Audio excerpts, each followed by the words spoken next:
नमस्कार मैत्रिणींनो, श्री स्वामी समर्थ. स्वागत आहे तुमचं अनुरंगोली या चॅनलवरती. तर नेहमीप्रमाणे आज एक व्हिडिओ नवीन शेअर करते. त्यामधल्या रांगोळीसुद्धा नवीन आहेत. तर आजच्या व्हिडिओमध्ये आपण 6 रांगोळी काढणार आहोत. चला तर मग पाहूयात. तर इथे बघा, मी 2 लाईन दिल्यात, एक मोठी आणि एक छोटी, आणि त्यावरती एक पाकळी काढून घेतली आहे. आणि त्या पाकळीच्या अगदी मधोमध दोन्ही साईडनी आपल्याला असे 2 तुरे काढायचे आहेत, दोन्ही साईडनी लाईनच्या.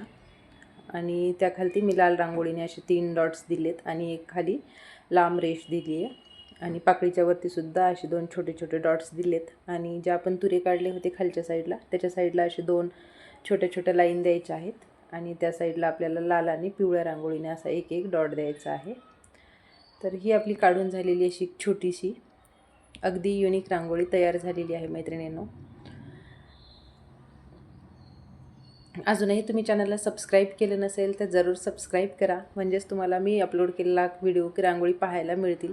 आपल्या डेलीसाठीच्या छोट्या छोट्या आणि युनिक रांगोळी तुम्हाला नेहमी काढण्यासाठी कामी येतील. तर आपण इथे दुसरी रांगोळी काढतो आहे.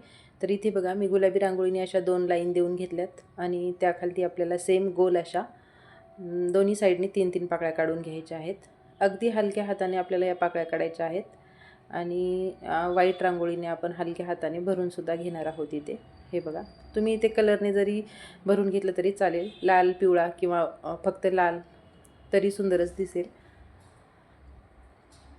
रांगोळी अगदी छोटी असो वा मोठी असो, फक्त कलर कॉम्बिनेशन त्यामध्ये व्यवस्थित आले का रांगोळी उठून दिसते.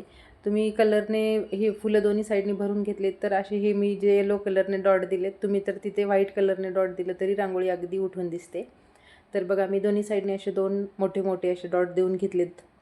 आणि ज्या पाकळ्या काढल्यात त्याखाली आपण असे 2 लाईन ओढून त्याखाली असे 3 छोटे छोटे डॉट्स दिलेले आहेत. तर मैत्रिणींनो, ही सुद्धा आपली रांगोळी काढून झालेली आहे. अगदी छोटी आहे, काढायला अगदी 1 मिनिटाच्या आत होणारी रांगोळी. नेहमी आपलं मन प्रसन्न करून जातात अशा रांगोळी. अगदी छोट्या एखाद्या दाराकडे बघितलं, देवघराकडे बघितलं की एक मन समाधान होतं. आणि कोणतीही पूजा असू देत, काही असू देत, रांगोळीशिवाय ते अपूर्ण आहे. आपल्या घराबाहेरसुद्धा उंबरवटा हा आपल्या रांगोळीशिवाय अपूर्णच असतो. त्यासाठी रांगोळी काढणं खूप महत्त्वाचं असतं. म्हणून आपल्या व्हिडिओमधल्या छोट्या छोट्या रांगोळी तुम्हाला दाराबाहेर काढण्यासाठी, तुळशीसमोर काढण्यासाठी, देवघरात काढण्यासाठी अत्यंत कामी येतात. तुम्ही कशीही काढा, तुम्हाला नाही जमल्या तरी तुम्ही स्वस्तिक काढा, श्री काढा, शंख काढा.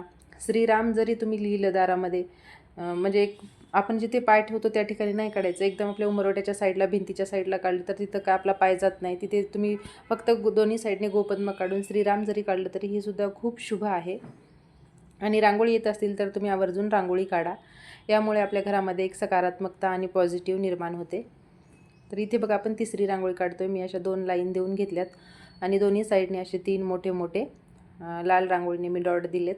आणि वरच्या साईडला एक चक्र आणि खालच्या साईडला एक चक्र काढले. आणि चक्राच्या अपोजिट साईडला मी अशा 3-3 पाकळ्यांचं फूल काढून घेतलं आहे. आणि त्यामध्ये एक एक अशी लाईनसुद्धा देऊन घेते. तर ही सुद्धा रांगोळी खूप युनिक आहे. आणि आपल्या चॅनलवरती नवीनच रांगोळी अपलोड होत असतात, ज्या तुम्ही कधी पाहिलेल्या नसतील आणि काढलेल्यासुद्धा नसतील. तर तुम्ही काढत राहा, पाहत राहा. रांगोळी तुम्हाला आवडत असतील, तुमचा हा छंद असेल तर हा छंद तुम्ही नक्कीच जोपासा.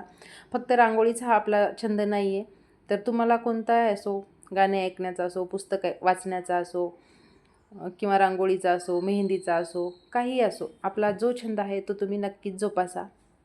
त्यामुळे आपल्याला एक आत्मसमाधानसुद्धा मिळतं आणि एक सकारात्मक आपला विचारसुद्धा होतो. निगेटिव्ह एनर्जी आपल्यात येत नाही, विचार येत नाहीत. त्यासाठी आपण आपला कोणताही छंद आहे तो जोपासावा. तर इथे बघा, आपली ही तिसरीसुद्धा रांगोळी काढून तयार झालेली आहे. तर आपण इथे चौथी रांगोळी काढतो आहे. इथे बघा, मी 2 लाईन देऊन घेतल्यात पहिल्या रांगोळीसारख्याच. आणि इथे आपण एका साईडने लाल आणि एका साईडने पिवळी रांगोळीने अशा लाईन देऊन घेऊयात. आणि दोन्ही साईडने आपल्याला अशा अर्धवट गोलाकार 3 काढून घ्यायचे आहेत. ही सुद्धा खूप झटपट होणारी, अगदी 1 मिनिटात होतील अशा आपल्या या रांगोळी आहेत. तर हे बघा, दोन्ही साईडनी मी असे 3-3 काढून घेतला आहे. मध्ये एक एक डॉट्स दिला आहे आणि एक छोटीशी लाईन ओढून घेतली आहे. आणि दोन्ही साईडला आपण अशा हिरव्या रांगोळीने मोठे मोठे, एक मोठा आणि एक छोटा असे डॉट्स देऊन घेतलेले आहेत. आणि मध्यंतरी आपण अशी एक जॉईंट लाईनसुद्धा काढून घेतलेली आहे आणि त्यावरती 2 छोटे छोटे डॉट्स दिलेत. तर ही सुद्धा रांगोळी आपली काढून झालेली आहे मैत्रिणींनो. तुम्हाला कोणती रांगोळी आवडली ही सांगायला विसरू नका. मंगलताई आणि एक शोभाताई आहेत, त्यांच्या कमेंट रोजच असतात. त्यांना रांगोळी छोट्या छोट्या खूप आवडतात. तर थँक्यू ताई, रांगोळी नेहमी पाहता, नेहमी कमेंट करता आणि तुम्हाला माझ्या रांगोळीसुद्धा आवडतात.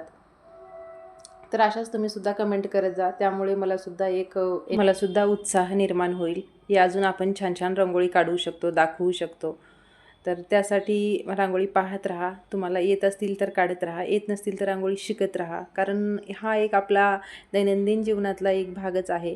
तर आपल्याला कोणतीही कला येणं आपल्यासाठी खूप कामी असते. आपल्याला छोटा कार्यक्रम असेल तर आपल्याला जमेल तशी का होईना आपण स्वतःची मेहंदी काढता यावी, स्वतःला रांगोळी काढता यावी.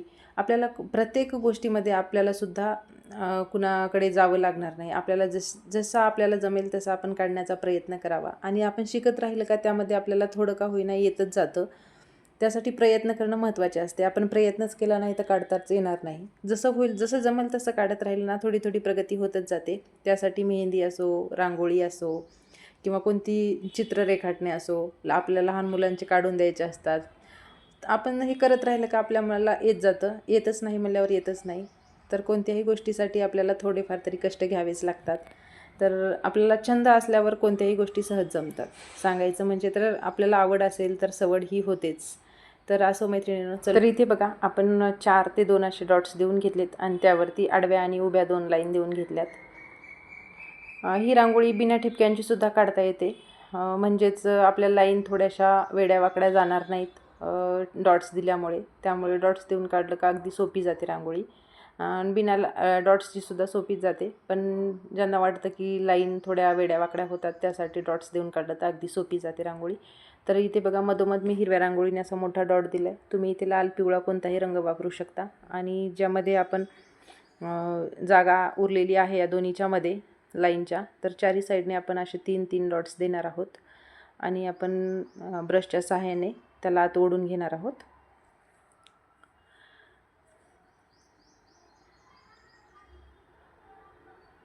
तर हे बघा या पद्धतीने ओढून घ्यायचं आहे आणि याच्या मधोमध आपल्याला एक व्हाईट रांगोळीने मोठा डॉटसुद्धा द्यायचा आहे. चला तर मग मैत्रिणींनो, ह्या होत्या आपल्या आजच्या रांगोळी. आजच्या रांगोळी तुम्हाला कशा वाटल्या नक्कीच सांगा आणि नक्कीच रांगोळी काढत राहा, रांगोळी शिकत राहा, रांगोळी पाहतसुद्धा राहा, नवनवीन तुमचे छंद जोपासत राहा.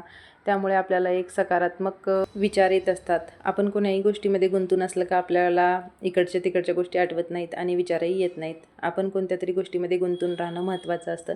त्यासाठी सगळ्यात महत्त्वाचं आपला छंद जोपासणं, आपल्याला जे काही आवडतं त्या गोष्टीमध्ये आपण रमून जाणं, काम करणं हे तर आपलं आहेच. त्याचबरोबर आपला छंदसुद्धा जोपासणं ही आपली जबाबदारी आहे. त्यामुळे आपल्या सगळ्या गोष्टी त्यावर आधारित असतात. आपण पॉझिटिव्ह राहिलं तर आपलं घर पॉझिटिव्ह राहतं. आपणच सकारात्मक विचार केला का सगळ्या गोष्टी सकारात्मक होत असतात. त्यासाठी सकारात्मक विचार करा आणि अशाच रांगोळी पहा, काढा, शिकत राहा. चला तर मग भेटू पुढच्या भागामध्ये.